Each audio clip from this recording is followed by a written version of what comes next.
Isso, é melhor. Todo mundo querendo derrubar.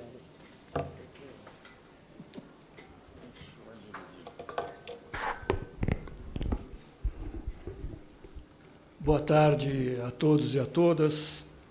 É uma honra participar desta audiência pública aqui na Câmara dos Deputados e debater esse tema proposto pelo nobre deputado Luiz Carlos Rauli, e agradeço aqui o convite para poder participar desse grande evento. Aqui já foi muito falado, o Devani já deu uma exposição brilhante geral do sistema, o Marcel falou um pouco aqui sobre vários problemas do sistema, vários dos ataques que a gente vem sofrendo. E eu aqui, como presidente, representante dos empregados da Caixa Econômica Federal, aposentados da ativa e participantes do fundo da FUNCEF, eu acho que a FUNCEF é um grande exemplo de tudo aqui que está sendo, que o Marcel falou, né? Porque nós estamos pagando os aposentados, a maioria dos aposentados, né, está pagando um equacionamento que foi causado por vários motivos, mas um dos principais motivos do pagamento desse equacionamento, né, foram os ataques que nós sofremos num governo, no passado, que foi uma tentativa de destruição de um projeto de país e também de uma mudança de uma política interna lá, do aumento da taxa da meta atuarial, que causou um déficit, só o aumento da meta atuarial causou um déficit de mais de 6 bilhões de reais, e que custou um equacionamento que a gente vem pagando, mas graças a uma luta de várias entidades, a uma gestão que a gente está tendo agora lá na FUNCEF, a gente conseguiu uma redução desse equacionamento, né, de quase 50% do que a gente estava pagando, mas também teve um preço um tanto quanto salgado para os participantes, apesar do alívio dessa redução desse equacionamento, né? Porque, além de algumas mudanças, também teve uma retirada de direitos futuro dos participantes. Então, mas mesmo assim trouxe um alívio para nós.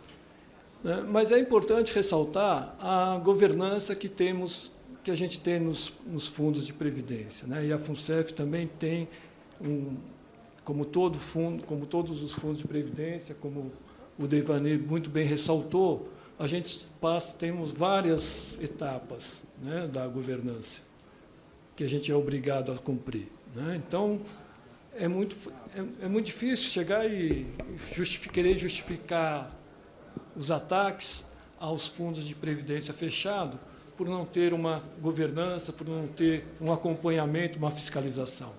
Eu acho que não existe entidades mais fiscalizadas do que fundos de pensão, né? Porque, além de todos esses órgãos governamentais, Previc, ministérios, ainda tem as auditorias externas e tem o acompanhamento dos participantes através dos comitês, né, da eleição de representantes. Então, os fundos de previdência estão muito bem ancorados na sua governança, né? E outro ponto importante a ser dito, que se falar um pouco mais restrito da FUNCEF, né, a FUNCEF pagou em 2024 mais de 6 bilhões de reais. Teve um resultado de investimento em 2024 de 7,3 bi. E tem um ativo sobre gestões em 2024 de mais de 100 bilhões de reais, né? Então, isso significa um patrimônio muito grande e, como foi dito aqui pelo Devani, nunca houve um atraso nesses pagamentos, né? Então, é importante ressaltar isso. E aqui, eu estou na presença aqui do presidente da FUNCEF, Ricardo Pontes, do nosso diretor eleito, Jair Pedro Ferreira, e aqui foi muito falado pelo Marcel, de Educação Previdenciária. E isso é um trabalho que vem sendo muito bem feito pela diretoria lá de benefícios, que é de um representante eleito, que tem percorrido o país, de norte a sul do país, falando sobre educação previdenciária, para que os empregados realmente tomem consciência de que a FUNCEF é uma administradora de recursos. Recursos que, como foi reafirmado aqui, pertencem aos trabalhadores. É fundamental que os trabalhadores se apropriem disso, né? que saibam que os recursos que estão lá não são mais da patrocinadora. A partir do momento que a patrocinadora deposita, os recursos são parte da poupança dos trabalhadores, né? Tem que se apropriar disso para que a gente consiga realmente a fiscalização e o controle efetivo desse patrimônio, né? E é por isso que nós estamos lá numa luta muito grande, porque houve uma mudança no Estatuto na FUNCEF em 2021, onde unilateralmente foi reduzida a participação dos associados, dos participantes, né? Reduziu o número de diretorias, de diretores eleitos, mudou a forma de gestão do Conselho Deliberativo. O Conselho Deliberativo passou a ter um poder enorme, né? Reduziu a presença, a fiscalização dos participantes, né? E nós queremos que seja retomado isso. Nós queremos a retomada do estatuto anterior, onde os participantes tinham 3 diretorias eleitas, não havia o voto de Minerva para ser utilizado, havia uma série de regras, né, que foram retiradas unilateralmente em 2021. Né?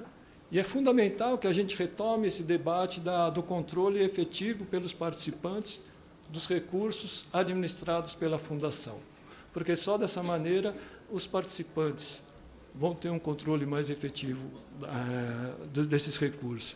E um outro ponto que eu acho que é fundamental a gente abordar, porque em consequência das denúncias que houve nos fundos de pensão com a Operação Lava Jato, deputado, hoje a gente vê que a maior parte dos recursos dos fundos de pensão estão aplicados em renda fixa, né? E deixou-se de se utilizar os recursos para investimento em infraestrutura, investimento de longo prazo, que é para isso que são feitos os fundos de pensão, né? Os fundos são investimentos de longo prazo, e hoje a gente vive na ciranda financeira, que a qualquer momento que a gente espera que eles não continuem nesses patamares, essas taxas de juros, que é um prejuízo para o país, né? Porque hoje é muito fácil. Você aplica com as taxas de juros que estão elevadíssimas, só que a qualquer momento, e a gente espera que seja num curto espaço de tempo, haja uma redução dessas taxas, e como é que vão ficar com mais de 80% dos recursos estão investidos em renda fixa? Isso pode ser um investimento que no futuro pode trazer sérios problemas para os nossos fundos de pensão. Então, o que a gente percebe é que os fundos de pensão administram recursos vultuosos, mas que a gente sabe e a gente entende que esses recursos, os trabalhadores, os próprios participantes, têm toda a capacidade de gerir como vem fazendo até hoje. Então, é isso que a FENAI gostaria de colocar e se coloca à disposição para estar junto nessa luta em defesa dos fundos de previdência fechado. Muito bem.